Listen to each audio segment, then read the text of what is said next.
I was right, he admits it, I was right.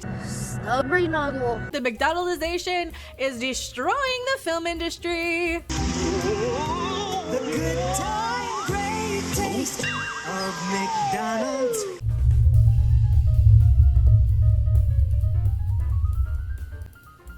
Hello everyone, I am Mecca. Thank you guys so much. I really appreciate all the generosity in the GoFundMe while I'm fighting cancer. I have 4 more weeks of radiation, I think. I can't count anymore. Point is, thank you so much. I really appreciate it. And share this video, like this video, comment on this video. Please help. And look, I was right. I was right. James Gunn says Disney's push for more Marvel content back when he was at Disney. Remember when he was doing the Guardians of the Galaxy stuff? Marvel, they were pushing for more Marvel content. I can't even talk. Marvel content to put pressure on Marvel Studios, and it hurt the MCU. That wasn't fair. It wasn't right. I don't even know if it's really their fault. No, they were trying to put more and more content out just so you had, what, a new Marvel something every week to fill an addiction. With a McDonald's Happy Meal, I always have a whale of a time. When you buy a McDonald's Super Summer Happy Meal, you can get your hands on an inflatable boat. You'd have a movie every month, you would have, and that was all it was. You had to watch it the second it dropped, or else you missed out, or else you'd get spoilers, or else. And then what happened? COVID broke that. We broke the habit of going to the movie every month and every week and talking about the thing the second it dropped and binging the entire Netflix show the second it drops. When COVID happened, because what did we do? We were like, wait a minute, we do this all the time anyway. There's a world out there. Let's get out and go for a walk and go for a bike ride or whatever. Didn't some of us? Or did we stay home and order DoorDash? I don't know. I went for walks and stuff. That's what I did. Point is, it's my hot body. I'll do what I want. We broke the habit. And they admit that putting out and pumping out so much of this Marvel content back on Disney ruined it. What else? Tony Gilroy confirms that the streaming is dead. Star Wars is broke, confirms Tony Gilroy, the guy who did Andor. Spiders. He said, yeah, they don't have any more money. There's no more money in streaming. There's no more money in streaming. Same thing with movies. We're going to be competing with 2 major films this coming month in July. We're going to have 2 competing films. We're going to have Superman coming out first, and then for the Fantastic Four, a remake of a remake of a remake that stars a progenitor superhero and a female Silver Surfer. Oh my god, that one. Are you, oh, this? We don't know the sex yet. Superman's going to crush that one, I think, for sure. Look at what we've got here, though. So we've got so much marketing right now for the new Superman, and he's going back and trashing his old studio. Ma'am. That's how much faith he's got in the new Superman, that he can go and just trash talk Disney and say, yeah, they were just putting out too much content. They're just putting out way too much. They were doing a Marvel show. They were doing Marvel shows on Marvel characters that nobody cared. We got movies about the B team, of the practice squad, of all these guys that aren't even the main ones. Feel like you're part of the Olympic action. Play McDonald's. When the U.S. wins, you win Olympic game. It's your event here. Boxing. If the U.S. wins, then I win. That's why Falcon and Captain America 4 and Red Hulk didn't do. What was it even called? I don't remember. I watched the thing. I don't even remember what it's called, because why? You win a Big Mac. Or regular fries.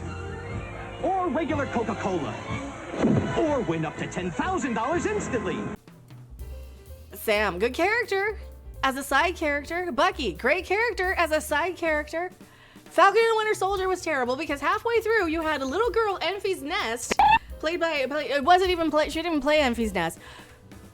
The same character, the same actress who played Enfys Nest in Solo. She's playing this main baddie.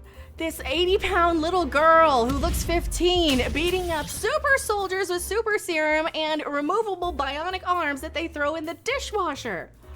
Okay, so they were crapping out content and movies and streaming, and it blends in so much so you can't even remember all of it.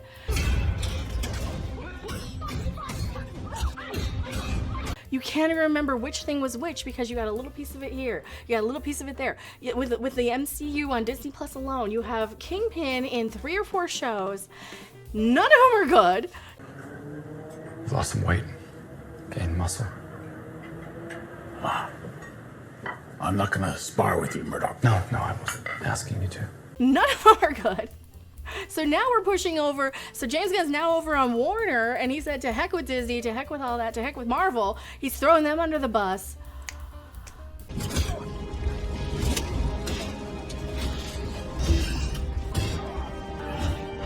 What is he saying here? The movie industry is dying, mainly because people are making movies without a finished screenplay. That too! They have a release date before they finish writing the movie. Ray Skywalker.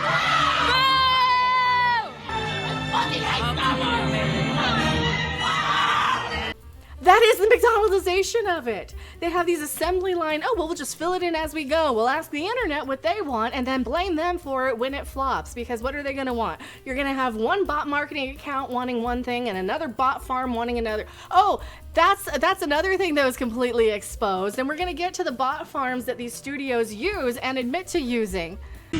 Dick slapped. So all of it's fake anyway. Most of these pushes for everything. It's a fake.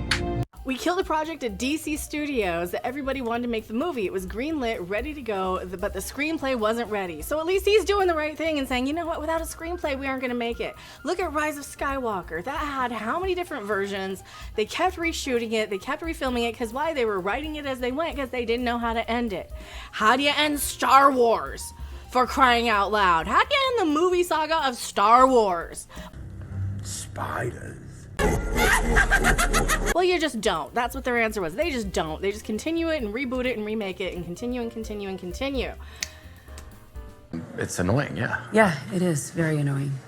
So, back to this whole movies getting remade and rebooted and reboots and requels and sequels and remakes and rebootquels and reboot sequels and soft reboots and hard reboots and remaking it with a woman or a diverse because it's 25% different, because you can pander to the one crowd that goes, yay, it's woke, and then you can pander and to the other crowd that goes, it's woke, we hate it, and you can play them off against each other. So go to McDonald's and collect your game cards, because when the U.S. wins, hey, you win. I'm in training.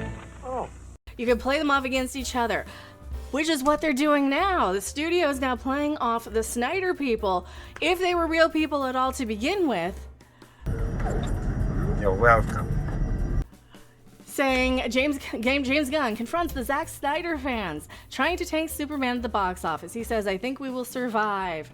I don't mind it. I think it's good.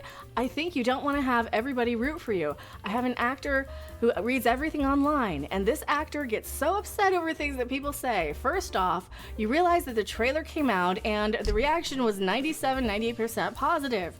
These people help us because you don't want everything to seem 100% positive. It's all right to have an opposing force once in a while, he added to Rolling Stone. Speaking of Rolling Stone and the Snyder Superman fans, Planet of the Ins. that was all bots.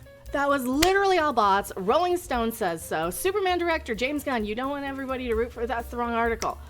This one's the right one. Snyder praises the smart use of Snyder Cut bots. They won. Guess what, mother? Father of the Year, Zack Snyder. Whatever, I'll do what I want. Zack Snyder, gee. His bot farms and people supporting him have done nothing but harass and threaten me for years. And I'm tired of it. And I'm tired of it because why? They aren't even real people. They aren't even real people, but you have one or two real people who come in and recite back what they say. In this article, it goes on to detail how he even threatened, allegedly, other directors at DC. It's not letting me read the whole article. It's not letting me read the whole article. I have read the whole article online a few times. So when the Snyder people come in and want to tank the James Gunn Superman, they aren't even people, most of them. Most of them, because why? Superman fans want to see a new Superman movie. They don't want to root against another version. They're like, yes, another Superman movie. You get your bitch ass back in the kitchen and make me some pie. They don't care who stars in it. They're gonna give the new guy a chance because he's Superman, because he's one of the better ones. He's supposed to be better than the people making the damn movies, okay? You need to be conscious of the way that you look. That's it. That's it. And James Gunn, you're absolutely right to tank movies and to say no when they can't even finish a script. And yes, you're exactly, absolutely right that they're tanking their own shit in Hollywood because they're not finishing scripts. And they're overproducing stuff and they want content. This nigga's hurting my elbow! He's hurting my wrist! Holy crap. Now, I am Becca. Thank you guys so much for watching this quick rant. I was right. Cha-ching! I was right in all of this, and I got to GoFundMe for the cancer and stuff, and I don't know if I can survive through all this if I got to keep fighting through bot armies and bullshit. So you owe me $250,000. Yes,